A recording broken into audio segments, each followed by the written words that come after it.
ఒక్క రూపాయి అడిగింది లేదు, ఆశించలేదు. నేను దానికోసం నాకు కావాలి, నేను పనిచేసిన దానికి కూడా నేను అడగట్లేదు.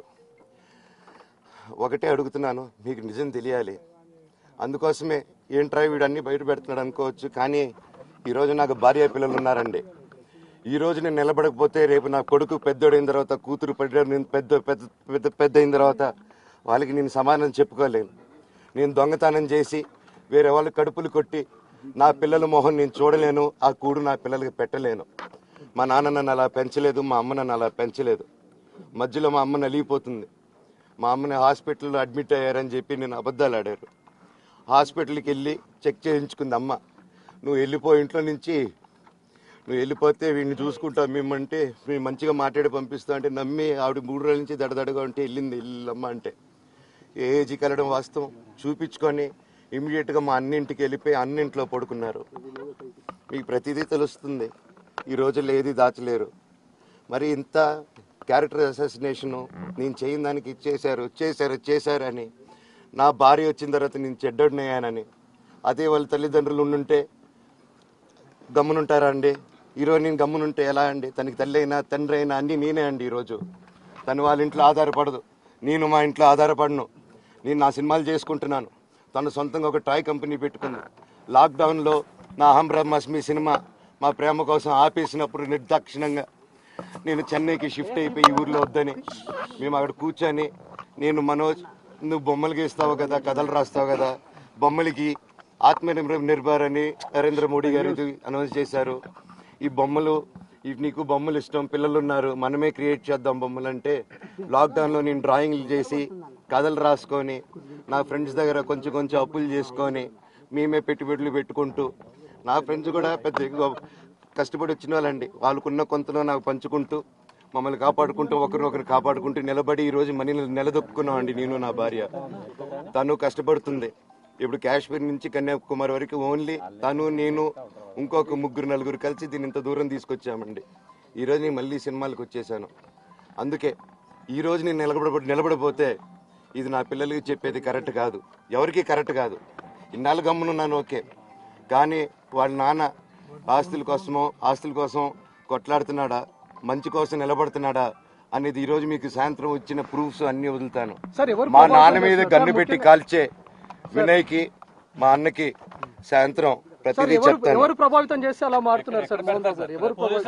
చెప్పాను కదండి వినయ్ అని, మా అన్న విష్ణు అని.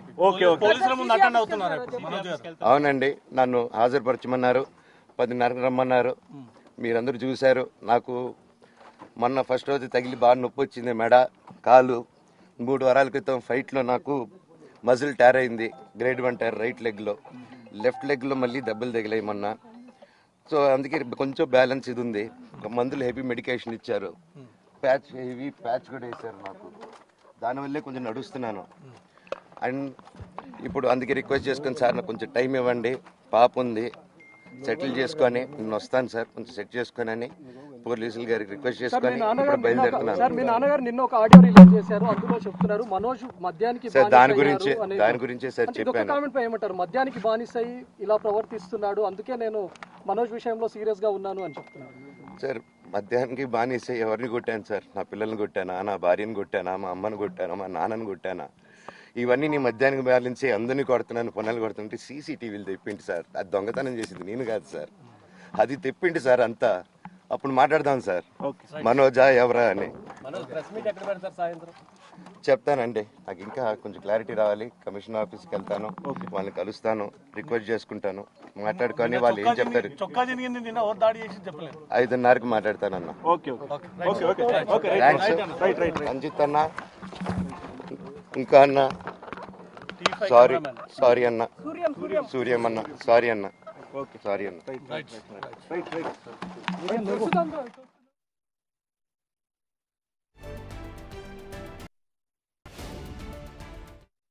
ఇలాంటి రోజు వస్తుందని ఊహించలేదండి. నిజంగా మీడియా మిత్రులకి, ముఖ్యంగా 2 అన్నలకి నా క్షమాపణలు. మా నాన్న తరపున, మా అన్న తరపున నేను సారీ అడుగుతున్నాను. నేను నీ తమ్ముడు అనుకోండి, మీ వాడిని అనుకోండి, మీకు నీ తోడుంటాను. మీకు ఏదున్నా నాకు ఫోన్ చేసేదండి. నేను ఎప్పుడు ఒక్క కాల్ దూరంలోనే ఉంటాను. I will always be there to support you and your family. And I'm sorry, నా కోసం సపోర్ట్ చేసేదానికి వచ్చి మీకు ఇలా జరగడం నాకు చాలా బాధగా ఉంది. నా భార్య పేరు లాగుతున్నారు, 7 నెలల కూతురు పేరు లాగుతున్నారు. నేనేం అడగలేదు, సొంత కాళ్ళ మీద పనిచేస్తున్నాను. మా ఆవిడ కూడా వాళ్ళ ఇంటి వైపు ఏ డబ్బు తీసుకురాలేదు, వాళ్ళ ఇంట్లోనూ డబ్బు అడగలేదు, నేను అడగలేదు, ఆస్తి అడగలేదు. మా ఆవిడ 7 నెలలు గర్భవతిగా ఉన్నప్పుడు తనకి 7 నెలలు ఉన్నప్పుడు మా అంకుల్ వాళ్ళు ప్రతి ఒక్కరూ 7 నెలలు కాదు 7 నెలలు తను ప్రెగ్నెంట్ గా ఉన్నప్పుడు మా అంకులు విజయవాడలో ఉంటారు.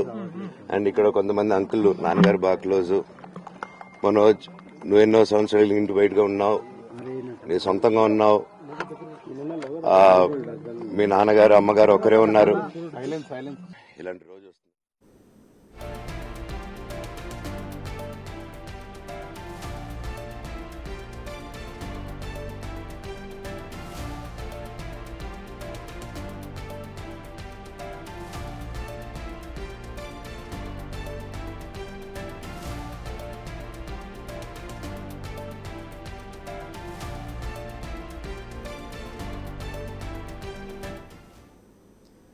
మీడియాతో మాట్లాడుతూ కన్నీళ్లు పెట్టుకున్నారు మంచు మనోజ్. సాయంత్రం 5:30 ప్రెస్ మీట్ పెట్టి ఆధారాలను రిలీజ్ చేస్తా అంటూ కూడా అని చెప్పారు. మరి కాసేపట్లో ఇటు రాచకొండ సిబి ముందు హాజరు కాబోతున్నారు మంచు మనోజ్. అయితే ఆల్రెడీ రిక్వెస్ట్ చేసుకున్నాను పోలీసులకని కూడా ఆయన చెప్పడం మనం విన్నాము. ఇందాక మాట్లాడుతూ కూడా నేను ఆస్తి కోసం ఎటువంటి గొడవలు పడలేదు అంటూ కూడా ఒక క్లారిటీ ఇచ్చే ప్రయత్నం అయితే చేశారు మంచు మనోజ్. కంప్లీట్ ఒక ఇమోషనల్ స్టేట్మెంట్ అయితే పాస్ చేశారు. మా నాన్న ఎందుకు అలా అంటున్నారో నాకు తెలీదు, నేను తాగి ఎవరిని కొట్టానో చెప్పాలి అంటూ కూడా ఆయన మాట్లాడారు. అయితే ఆయన మాట్లాడుతూ మా అమ్మ హాస్పిటల్లో జాయిన్ అయింది అన్న విషయం, అడ్మిట్ అయ్యారు అన్న విషయం పూర్తిగా అబద్ధం. కేవలం చెకప్లు చేయించుకోవడానికి మాత్రం ఏఐజీకి వెళ్ళిన విషయం వాస్తవమే, కానీ అక్కడే అడ్మిట్ అయిన విషయం కరెక్ట్ కాదు, అది తప్పు. మా అమ్మ మధ్యలో నలిగిపోతోంది. ఇవాళ సాయంత్రం 5:30 ప్రెస్ మీట్ పెట్టి అన్ని ఆధారాలను చూపిస్తాను అంటూ కూడా మంచు మనోజ్ చెప్పే ప్రయత్నం అయితే చేశారు. పెళ్ళైన తర్వాత నుండి ఇంటికి రాలేదు, ఇంటి బయటే ఉన్నాను, ఎవరి సపోర్ట్ తీసుకోలేదు. నేను నా భార్య కలిసి ఒక టాయ్ కంపెనీని స్టార్ట్ చేశాము, ఎవరి సపోర్ట్ లేకుండా ఫ్రెండ్స్ సపోర్ట్తో వాళ్ళ దగ్గర నుండి కొన్ని అప్పులు తీసుకొని స్టార్ట్ చేశాము. అప్పటికి నా ఫ్యామిలీ నుండి ఎటువంటి సపోర్టు లేదు. ఇప్పుడు కూడా నా వంతు నేను సినిమాలు చేసుకుంటున్నా, తన వంతు తన బిజినెస్ రన్ చేసుకుంటుంది. ఎప్పుడు కూడా మా నాన్న మీద డిపెండ్ అయ్యింది లేదు. ఇప్పుడు కూడా ఆస్తి గురించి మేము మాట్లాడలేదు. అసలు ఆస్తి అని ఎందుకు తెస్తున్నారు నాకు అర్థం కావట్లేదు అంటూ కూడా మంచు మనోజ్ ఆవేదపూరితమైన స్టేట్మెంట్స్ని అయితే పాస్ చేశారు. ఆయన మీడియాతో మాట్లాడుతూ కూడా కన్నీళ్లు పెట్టుకున్నారు. మన విజువల్స్లో చూస్తున్నాము ఆయన ఏ రకంగా భావోద్వేగానికి గురై మాట్లాడుతున్నారు. ఆ విజువల్స్ని క్లియర్గా చూస్తున్నాం మనము. అయితే ఇలాంటి ఒక రోజు వస్తుందని, ఇంట్లో జరుగుతున్న విషయాలు బయటకి చెప్పాల్సిన ఒక రోజు వస్తుందని నేను ఎప్పుడూ అనుకోలేదు. కానీ నా భార్య అందరిని వదిలేసి నాతో వచ్చేసింది. నా భార్య నా పిల్లల కోసం నేను నుంచోవాలి, వాళ్ళ కోసం నేను మాట్లాడాలి అని చెప్పి కూడా ఆయన స్టేట్మెంట్ పాస్ చేశారు.